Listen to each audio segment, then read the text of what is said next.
This video is for a subscriber's question, PJSJ1235.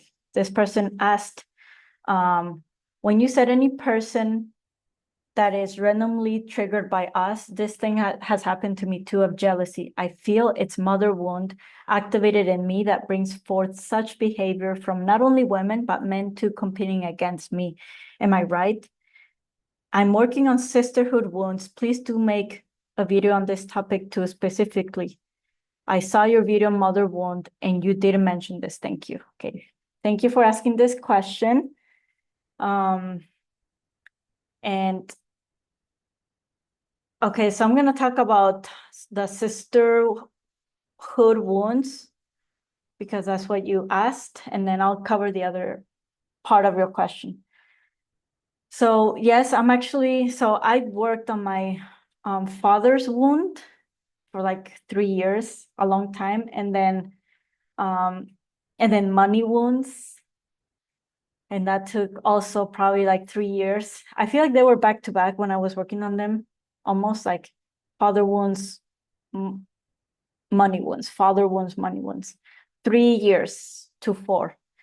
And then honestly, like 1 year ago, it started at 2 years ago, but like 1 year ago, I was like full-time, consciously, not running away, going full at it, healing my sister hood wounds, female wounds. I'm still working on it, but I feel like I've crossed the climax of pain and all this super nasty stuff that, like, I guess I inherited from my mom's side. And I feel like mom's side because I've seen a lot of peckering, jealousy, backstabbing, talking behind each other's back with my mom's side of the family. Like all the women, they're like divided. It's like either you're on this side of the sister side or the sister side. And then after a few months or a year, like they make up, and then all of a sudden they fight again, they get jealous. So I inherited this. And even though like I never felt like I was this person, I never felt like I was the jealous type. I always attracted jealous women, and I didn't know why. Like, why? I'm so nice. I'm such a nice person. I'm so kind. I'm so empathetic. I'm always helping others. Like until 2 years ago, where like I connected with so many women when I got here to Mexico. And man, it's so hot. Sorry. And so when I got here to Mexico, yeah, I just opened myself to like just living my dream life of like, like having workout buddies and everything buddies, let's go play soccer, let's go surf, let's go lift weights, let's go skate buddies. Like that was my dream. And I did attract them. Like literally that the day that I arrived in Mexico, I attracted almost everything. Then after like 5 months, guess what? Everything came up to the surface. You cannot escape the shadows. They're gonna come up. So everyone here in your life is here to be a mirror to your lights and your shadows, really. At least for me, everyone is a mirror to my shadow. And men, not so much anymore. Like I can be around men and I can have fun, play, say jokes, and just feel so light and so free and so like myself. But with women, um right now it's becoming better. Like I can say hi, and I feel like they can say hi without having this jealousy or energy of like comparing themselves to me and looking down at me and just criticizing me, judging me. So I feel like they can smile and then turn away and do their own thing. So, and then I've been going out with some female friends, doing some mutual hobbies like art, and I'm gonna go swimming this week with a new friend that I made, female friend. And yeah, so I've been connecting like very slowly this year with women, but I've been healing it since 2 years ago, like very deeply. And I decided to go all in last year because it was extremely painful. Like the amount of jealousy that like it like was created when I encounter a woman was so painful. And then I play soccer in soccer teams. And through all the soccer teams that I was part in, which I was part of like 4 soccer teams, because each league lasts like 4 months. And it was tough, man. It was tough because it's so weird, but like I feel like when you're in a team setting, community setting, I feel like that brings up, at least for me, it brought up like a trauma from family. Not so much women. Yes, women too, obviously, because they're all women. So I felt very judged. I felt like very criticized. I feel like they didn't like appreciate the work that I was doing. But like it also something else happened being in a team setting. So like I was healing family trauma. Like I feel like I sacrificed for my family a lot, for my parents, especially like having to translate for them when I was barely when I just started learning English. It's like, tell the cashier this, tell the bank person this, tell the everything. I had to be the perfect translator without even knowing great English. So I feel like I had to, take responsibility for adults, and I had to sacrifice myself. So I feel like that came up in these soccer teams like 2 years ago when I first started to play. But anyway, sorry, that was a rant, but like, no, it was very painful. Like I cannot explain how painful, how much fire that created in me. So at first I was attracting a lot of jealous women, like women who were like half my age too. Like I was like 33 back then, and this girl was like 19. And like I feel she was extremely jealous. And I'm like, what the hell? Like I can be your older sister. Like I can help you. I can give you guidance. I can like give you advice, like. And obviously, because I'm so sensitive to emotions, like I'm like 10 times more sensitive than people. Like people can smile, but I feel their jealousy, you know? And and then after like 4 or 5 months of like just pretty much all the women in my group, I feel like because I kept getting better at soccer, they started to get jealous. And the captain started to get jealous. It's like, and I felt so betrayed. I'm like, don't you want me to get better? Like, don't you aren't you happy for me? Anyway, I had to leave that team, and I jumped from one team to another. And obviously the shadows will come up in different ways. Probably less, obviously, and less intensity. Is always less, because like Ho'oponopono says, the more you feel something, the more you heal it. So, but yeah, it was a very painful journey. And now I feel like I'm towards the end of healing that huge toxic cycle with feminine wounds, because I'm connecting with women, and there is some jealousy, there's slight, but like it's not enough to like create hate and tension and separation and division, so there's still some to from my part to still heal. But like at least now I can relate. At least now I can go out with him. At least now we can do hobbies together. At least now we can talk and hang out, and we be acquaintances. Before, like just being in their presence, it was like venom to my heart. Like it was too much jealousy from them. And then obviously, like after 1 year of feeling that jealousy from them, it was the opposite. Like I started to feel jealous of just random women. Like they weren't necessarily better than me or more beautiful. Some were, like smarter or whatever. I wanted to be like they were that. And that jealousy arose from me.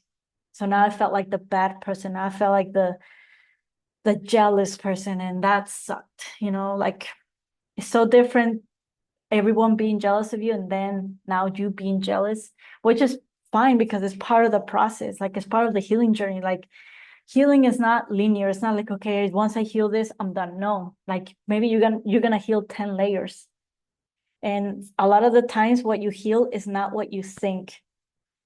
Sometimes we think, okay, like this person is hurting me, I need to heal that. Like like I need to forgive this person for hurting me. But sometimes you need to heal that you're the bad person. You are the bad person. Like I need to heal that I was jealous. I was attracting jealous people, but probably because very deep down in my veins, I was a very jealous woman. But I never really it never really came up to the surface because I don't know why, honestly. Like, I mostly hung out with men. I'm not gonna lie, men or gay men. And with the women that I did hang out, when I was in my teens and 20s, um, I feel like they respected me, they love me, they admire me so much that like I felt safe.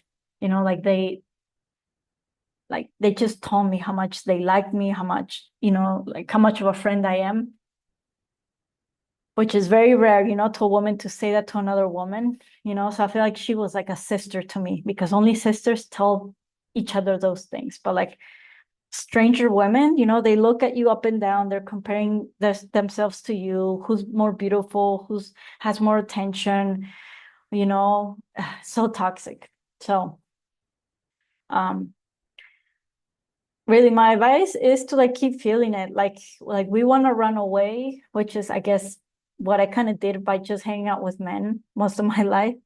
So in this time, I'm like, I don't want to run. I want to hang out with both men and women. I want to be in groups that have men and women, I feel like for me, my purpose of life is to experience life to its fullest. And women are half of the population. I want to experience women to its fullest too. I want to have amazing friends. I want to, you know what? Like I uncovered like 10 or over 10 or 10, 20 layers that I had to heal with women. Like being jealous of me, them talking behind my back, them laughing at me, them making fun of me, and then obviously me being jealous of them, me hating them. And another thing that I noticed or that I realized and healed or I'm healing is that like women only come to me when they need help. And I go to men when I need help because men will always help me and I will always help women. So that's why I guess maybe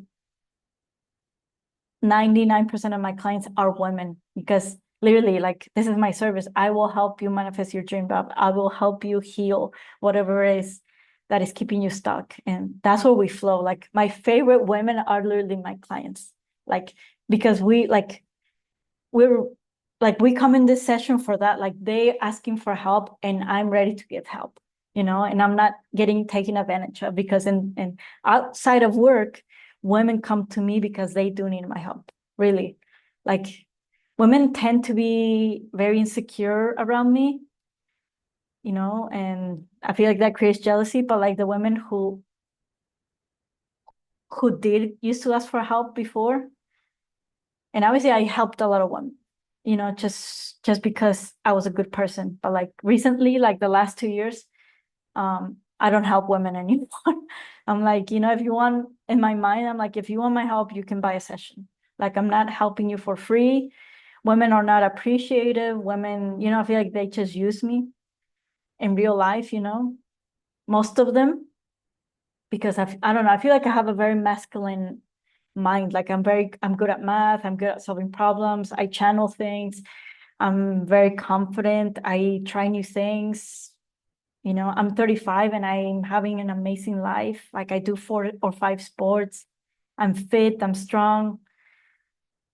I just have an ability to do a lot of things. So women do come to me for like advice or to help them do something. So me, I realized this when, doing my meditations, Ho'oponopono meditations, my journaling, when everything comes up to the surface, I'm like, I never noticed this, that women do come to me for help. And I go to men. And yeah, my favorite women are my clients because there's mutual respect. Like they're not like jealous of me. They're like so appreciative and I feel so loved and I love them. But my dream, and I know I'm gonna manifest it because like I said, like every time the women that I connect with are very high quality. They're not like these jealous or like very insecure, a lot of other thing women. But like my dream is to connect with women who don't need my help, who don't need me to fix them, who don't need something from me. Like they just want to vibe, they just want to enjoy our times together. Like, hey, let's go have a coffee. Like women don't usually say that. If they do, it's because they want advice. Like they're having a really bad time. They want me to like fix them. So I wouldn't want any woman to fix. I don't need any fixing. So I don't want any woman to fix either. And I realized this actually this week, another layer, probably the 30th layer that I've uncovered in regards to women is that like my sister was the opposite of me. She wasn't good at school. She wasn't good at math. She wasn't good at college. Like she was like not popular, not the favorite of my family. You know, she was like the ugly duckling. And I was like the favorite, like, you know, the one that my parents put all their eggs on, their expectations. They show me off to everyone. I was like the star. So this week, especially, it was very painful. Like I cry every time I heal something, you know. I realized that like when I was young, when I was like in my teenage years, and I felt very sorry for my sister, you know, because when you're like under 12 or under 10, like you don't know, you know, you're just being you without any rules. Like I was very popular at school and with my cousins, with my aunts, like everyone loved me, you know. I don't know why.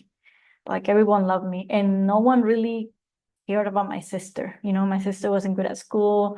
She was always getting like, you know, kind of hit by my mom to like make her understand and make her do good at school. And she wasn't very like, you know, like smart, I guess per se. And you know, she was my sister, so along the years I did feel very sorry for her. So like in my teenage years or late teenage years, I learned I I started to be very rude to like my cousins and my aunts. I started to be a bitch because my sister didn't have any friends at school either. Like she had like very superficial friends that like just like kind of used her and kind of made fun of her. But like I feel so bad for her. I'm like, you know, I'm gonna make my family and my aunts and cousins hate me. So she becomes the hero. So they start to like her. And I did it. Like it was a sacrifice that I had to make. Like I have to be mean, I have to be unlikable so she can have attention, so she can be loved. And I'm getting a little emotional. Let me recollect myself. So obviously you can tell like this is still like fresh, but it's, you know, still healing for me. I don't heal it in one day, heal it like in 1, 2 weeks, or maybe a month.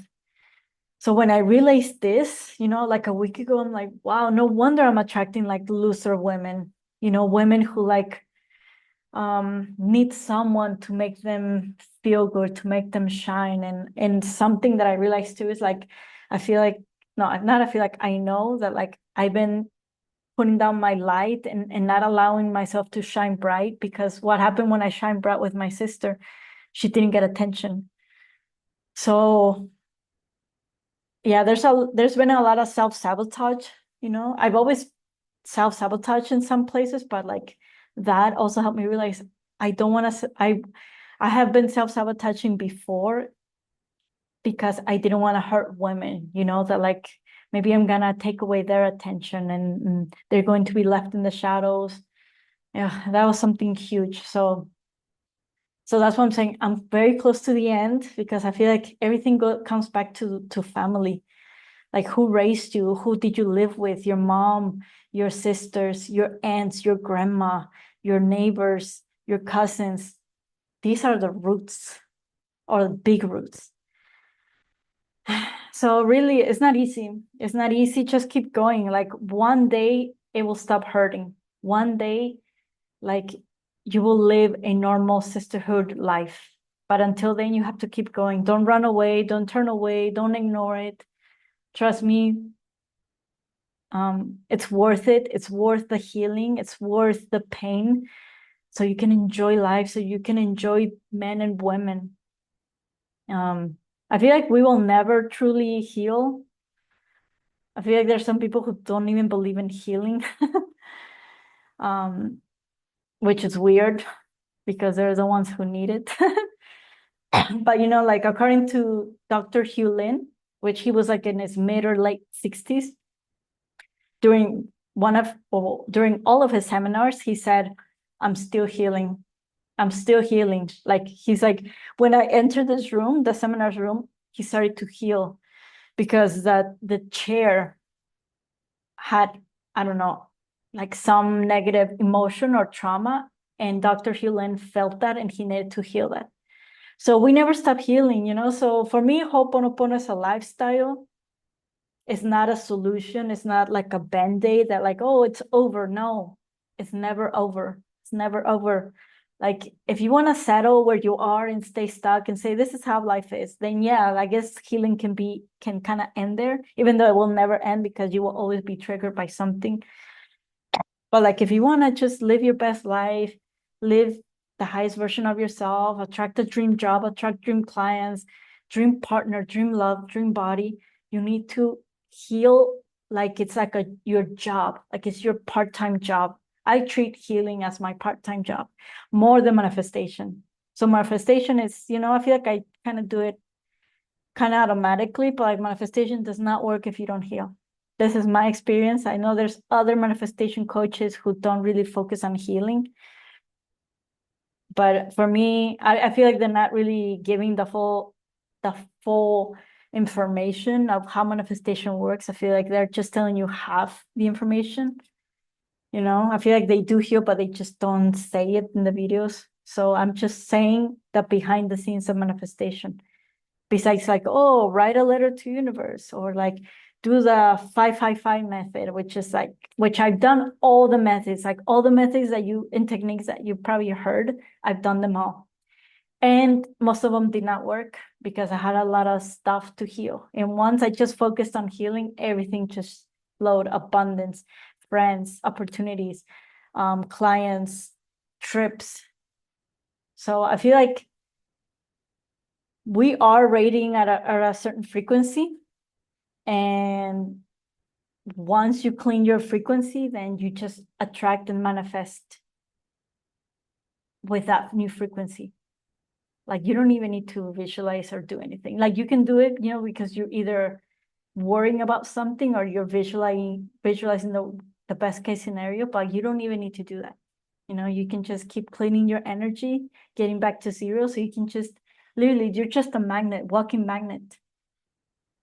So this was longer than I had expected. Let me know in the comments any other questions that you might have in regards to any of the topics that, you know, I love sharing and talking about. And I'll see you in the next video. Bye, everyone.